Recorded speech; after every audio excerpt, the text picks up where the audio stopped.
नमस्कार दोस्तों, आशा है आप सबकी पढ़ाई अब बहुत अच्छे से चल रही होगी क्योंकि अब दिन ही कितना बचा है 40 डेज़। मतलब अब सच में बहुत कम दिन हैं और ये 40 डेज़ आप यकीन मानो अगर आपने अच्छे से लगा दिया 100% अपना, तो कोई नहीं रोक सकता प्री निकलने से। कोई भी नहीं रोक सकता अगर आपने इन 40 डेज़ को अच्छे से प्लान किया, अच्छे से रिवाइज़ किया और वही पढ़ा जो एग्ज़ाम में पूछा जाता है। अब आप कहोगे ये कैसे पता चलता है? ये पता चलता है आपको एक्सपीरियंसेस से ऑफ PYQ। जब आप PYQ पढ़ते हो, एनालिसिस करते हो उनकी, तब आपको पता चलता है कि कौन से टॉपिक इंपॉर्टेंट है और इस समय हमें क्या पढ़ना है। देखो, जो लोग बहुत साल से प्रिपरेशन कर रहे होते हैं उनके पास अपने नोट्स होते हैं, वो उन्हें पढ़ते हैं, ठीक है।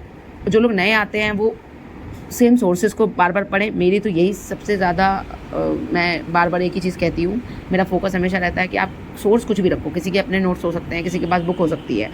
ये सोर्स से डिसाइड नहीं हो रहा, ये डिसाइड हो रहा है कि आप कितने अच्छे से उसका रिवीजन कर पा रहे हो। आप कोई भी सोर्स उठाओ, 40 डेज़ का रिवीजन प्लान बनाओ।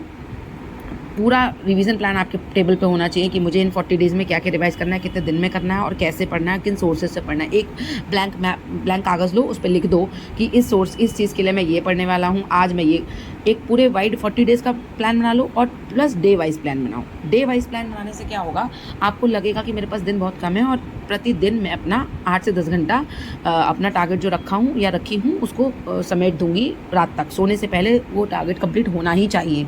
अगर आप अपना 100% देते हो तब तो रिजल्ट वाले दिन आप हताश होने के अधिकारी हो कि मेरा हुआ या नहीं हुआ, या खुश होने के अधिकारी हो। अगर आप अपना 100% नहीं देते तो यकीन मानो फिर उस दिन भी आप सिवाय पछताने के कुछ नहीं रह जाएगा। तो अभी भी टाइम है। अभी भी अगर थोड़ी सी मेहनत में कमी रह गई थी या सही से नहीं कर पा रहे थे, किसी चीज़ों में उलझे हुए थे, बहुत सारी चीज़ें होती हैं, तो वापस से आ जाओ।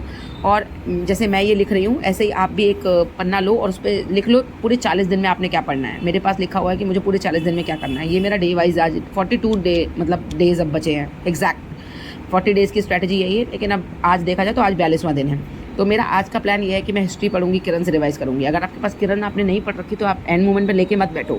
आपने लूसेंट पढ़ रखी होगी या कोई तो सोर्स आपने हिस्ट्री की ले रखी होगी, आप कोई नोट्स होंगे, कोचिंग के नोट्स होंगे, कोई PDF होंगे जिससे आप अब तक पढ़ते आए हो, उसी को लेकर चलो। सोर्स अपने ही सोर्स पे भरोसा रखो। हिस्ट्री और बाहर से कहीं से नहीं आने वाली। जो भी टॉपिक आपको अच्छा लग रहा है आप उसमें से उठा लो और 1857 के बाद से पहले मॉडर्न हिस्ट्री शुरू करना, उसके बाद पीछे जाना मिडिवल और एंशिएंट पे। तो आज मॉडर्न हिस्ट्री का कोई भी टॉपिक उठा के आज पढ़ लेना जो आपको ठीक लगता हो, ठीक है। मैं पहुंच चुकी हूँ, कम से कम स्वराज पार्टी मेरी कवर हो चुकी है, तो मैं उससे आगे का आज पढ़ूंगी।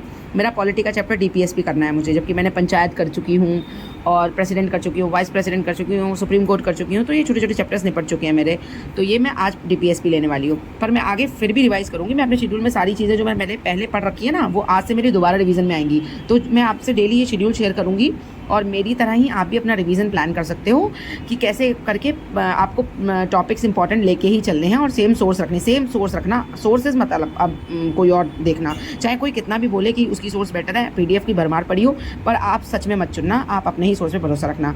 करंट अफेयर्स के लिए मैं आज का टारगेट अपना रखी हूँ कि वीकली करंट अफेयर्स आ रही है घटना चक्र की एक्सटेंडेड वाली, वो शायद मेरे पास PDF आ गई है, मिल गई है मुझे टेलीग्राम से।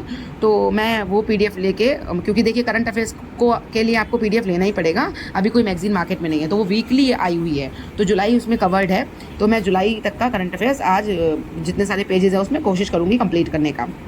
और 2 घंटे अपने सेल्फ नोट्स के रिवीजन के लिए रखूँगी, जो भी मैंने नोट्स अब तक बनाए हैं। और PYQ का एक पेपर ज़रूर लगाऊंगी, RO का और PCS का। तो ये मेरा पूरा शेड्यूल है, ठीक है। सेल्फ नोट जो घटना चक्र के हैं वो PYQ के वो ज़रूर पढ़ना, ठीक है। ऑल द वेरी, मिलकर तैयारी करते हैं एक दूसरे के साथ।